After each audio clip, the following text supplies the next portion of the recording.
If you guys caught the latest episode of the Archcast, I made some interesting observations when talking with Short Fat Otaku. And I pointed out how when I grew up, politics was about hearing a politician saying that if you vote for him, you're going to have your life improved. And everyone did that. Now, of course, some politicians were lying, and once they got in power, they would forget about their promises. But at least that was kind of the campaign. It was vote for me and I'll improve your life. I will lower taxation. I will do this and that. Your life is going to be better. We're going to lower inflation. It was basically promising people that they're going to have a better economic life, that they're going to have an easier time finding jobs, easier time finding homes. And when you look at modern politics now, it's almost everywhere, especially in Europe, but it's the same thing in the United States and also in Canada. Politicians don't even bother promising people a better life. In fact, they promise you that you're going to be miserable. They promise you that they're going to take away your gas stove, that they're going to take away your gas car, that they're going to make it more difficult to travel, invade your privacy a little bit more, promise safety while restricting your liberties. And what's interesting is that if you look at the World Economic Forum's website, which is a place where world leaders gather alongside with famous business people, almost every video that they release, which is uploaded either on Twitter or on YouTube, gets massively downvoted. Like, the general public is so against what the politicians are proposing that it shows just how disconnected they are from reality. And it's interesting because if you also happen to follow what the United Nations is talking about, they have like this concept of global citizen. The global citizen is a bizarre concept because there is no such thing as a global sovereign. Because if you're a citizen, it means that there is something that has to govern you. There is like a country, a nation, right? And that nation has to be governed by a person in a position of authority. But we don't have that at the global scale. But okay, you are a citizen. Well, a citizen of any country has rights and obligations. So the question is, like, what rights do you have as a global citizen? And the United Nations actually explains that it's not about rights, it's about duty and obligations. Which means they're talking about slavery, pretty much, because the only type of system where people only have obligations are slaves. But that is the mainstream politics. This is what's being supported by the mainstream media, by Hollywood actors, by opinion influencers, and so on and so forth. Like, this is considered to be mainstream.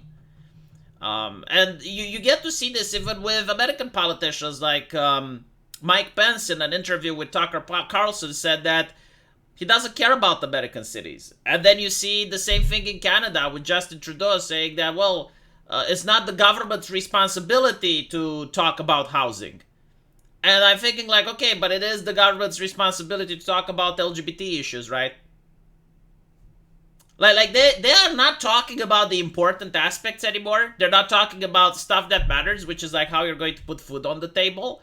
And instead they're talking about homosexuality and other trivial issues. Which, of course, they should have room for discussions, but I think like after you give people a good lifestyle and everything else is there, then you can talk about issues that don't affect the overwhelming population, right?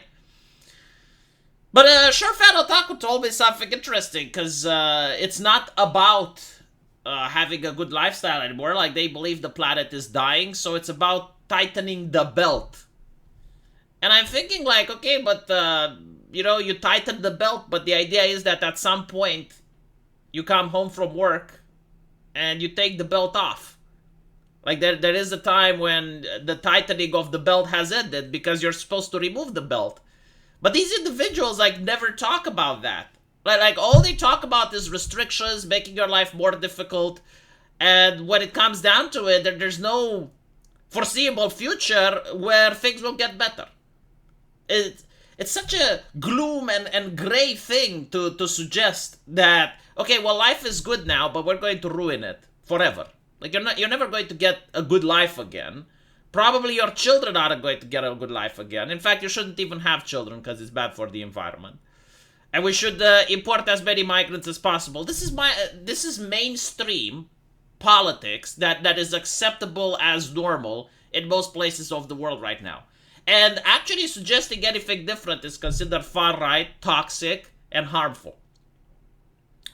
I was looking at even video games. Like I'm going to make a video on my other channel. There's a link into the pinned comment. Takes you there. But even in video games, like there used to be a time when two kids from different places on the world, like let's say one from Guatemala and one from the United States, they would have a Minecraft executable on their computer screen. And they would just double click it. There was no third party, there was nothing. They would double click that executable. And as long as both of them had the game, they could play online seamlessly, without any chaperone, without anyone monitoring them. They would just be able to play together. Now, that's not the case. Now they're talking about having AI that monitors people when they're playing online, that is very careful to read what people are posting. And this is the political trend. It's not just in video games, it's everywhere. Like the idea that everything should spy on you. Everything should monitor people. The government should work with corporations in order to spy on. Like this is what people are voting, and it's not necessarily that like people want this, I guess, but this is what's pushed onto people so that they want. Because what you notice is the power that the mainstream has of forming public opinion. You notice this especially with COVID. I mean, it was so blatant. You notice COVID is in China. The mainstream media is saying, well, if you actually talk about social distancing and you talk about washing your hands, that's racism. People who are worried about COVID are conspiracy theories conspiracy theorists that are racist, right? And they had like this whole thing with Hug an Asian Day in New York. Like I wonder like how many people even remember that. Like that was in the beginning stages, right? And that was what the media was pushing. And you notice people on Twitter that are parroting the mainstream media talking points. And then they're like, oh, well, actually, it's really bad. No, we have to lock up. We have to social distance. And then you have like the protests in the United States. Like, no, you have to go out of your house and you have to protest, but your business stays closed. And then Biden went, okay, now everyone back inside. You're not allowed to leave. And it's like so interesting, like how they can switch public opinion like that. And I don't know, like if people genuinely believe what the media tells them to, but I think they believe that if they don't parrot what the media tells them to, they're going to be ostracized from their friends group, they're going to be fired, they're going to be laid off. So this is what's happened. Like people live in fear. They live in fear of the mainstream media, and I think they understand that it's the political arm of the government, and there are repercussions if you don't follow it. So yeah, this is why I guess like modern politics is very doom and gloom in my opinion.